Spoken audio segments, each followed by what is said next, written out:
নফল নামাজ জামাতের সাথে পড়া যাবে কিনা সেটা দৈনন্দিন জীবনে নফল হোক, লাইলাতুল কদরের নফল হোক, লাইলাতুল বারাত, লাইলাতুল মেরাজের নফল হোক, জামাতে পড়া যাবে কিনা।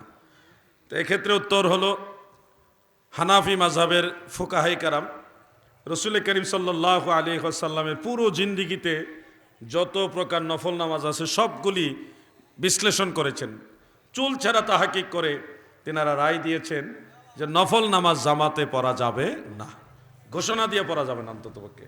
এটা হলো লাস্ট কথা, যে নফল নামাজে জামাত হবে এভাবে ঘোষণা দিয়ে পড়া যাবে না। কেউ নফল নামাজে দাঁড়ায় গেছে, পিছনে আইসা ঘোষণা ছাড়াই দাঁড়ায় গেছে জামাত হিসেবে, এই ক্ষেত্রে গুনাহগার হবে না, কিন্তু ঘোষণা দিয়ে যদি নফল নামাজ পড়ে তাহলে তারা গুনাহগার হবে, জামাত পড়ার কারণে গুনাহগার হবে। মনে রাখবেন এই কথাগুলো দাদু। সোনাকান্দার দরবার এটা হানাফি মাযহাবের দরবার এবং হানাফি মাযহাবের প্রত্যেকটা মাসালা মানার চেষ্টা করে। শুনুন, বেতেরের নামাজ আপনারা রমজান মাসের বাইরে জামাতে পড়েন?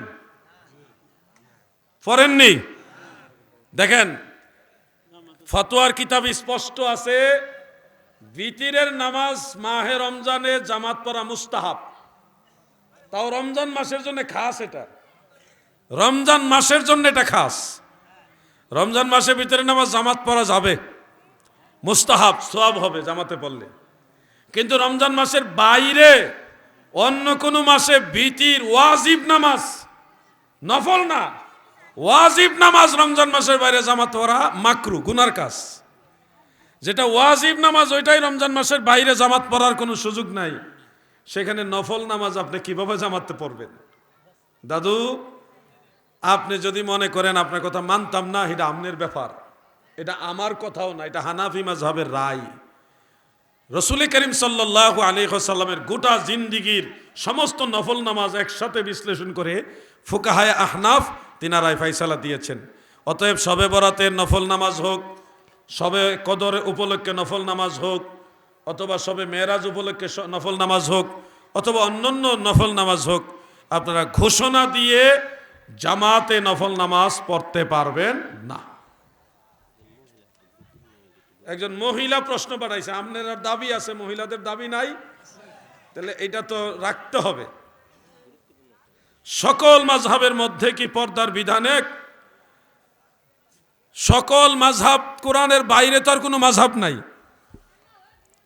কোরআনের বাইরে কোনো মাযহাব নাই গো মা, ও গো মা।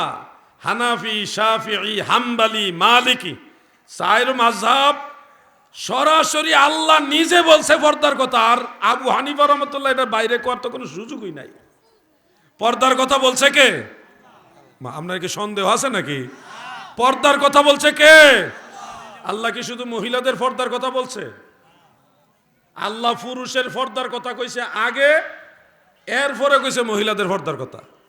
পুরুষের আবার পর্দা কি তাহারা কি বুরকা ফিরা ঘুরতো নি? না, পুরুষের ফরজ পর্দা হলো নাভি থেকে হাঁটু সহ ঢেকে রাখা, এটা হলো ফরজ।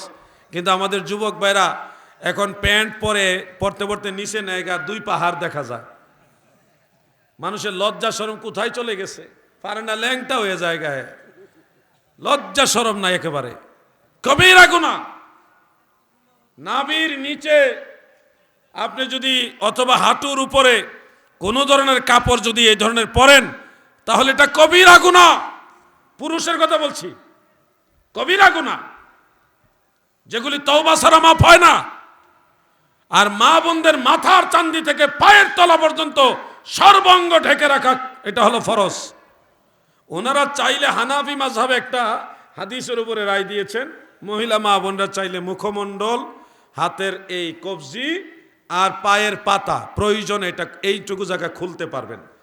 গোটা আরব জাহানের মা যারা আছেন তেনারা এই মুখমণ্ডল, হাত এবং পায়ের পাতা এটা খুলে রাখেন, আবার অনেক সময় ঢেকেও রাখেন। আমি দেখে আসছি, ফিলিস্তিনে দেখছি, জর্ডানে দেখছি, মিশরও এরকম আছে, তারপরে ইরাকে দেখেছি, সৌদি আরবে দেখেছি, আর অনেক রাষ্ট্রে মুসলিম কান্ট্রিগুলিতে এইভাবে হয়। মহিলারা প্রয়োজনে মুখমণ্ডল খুলে রাখেন, হাতের কবজিটা খুলে রাখেন এবং পায়ের পাতা খুলে রাখেন, বিনা প্রয়োজনে এগুলি ঢেকে রাখবেন, বিনা প্রয়োজনে এগুলি ঢেকে রাখবেন।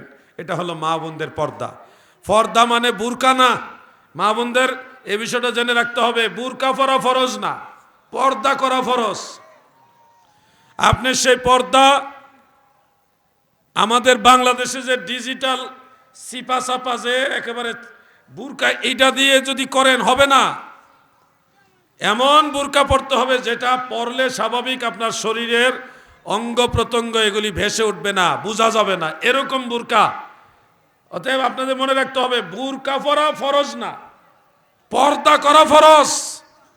আপনার লজ্জাস্থান কাপড় দিয়ে ঢেকে রাখবেন, কি কাপড় দিয়ে ঢেকে রাখা যায় ওইটা হলো ফরজ। আল্লাহ যেন সবাইকে বোঝার তৌফিক দেন, আমিন।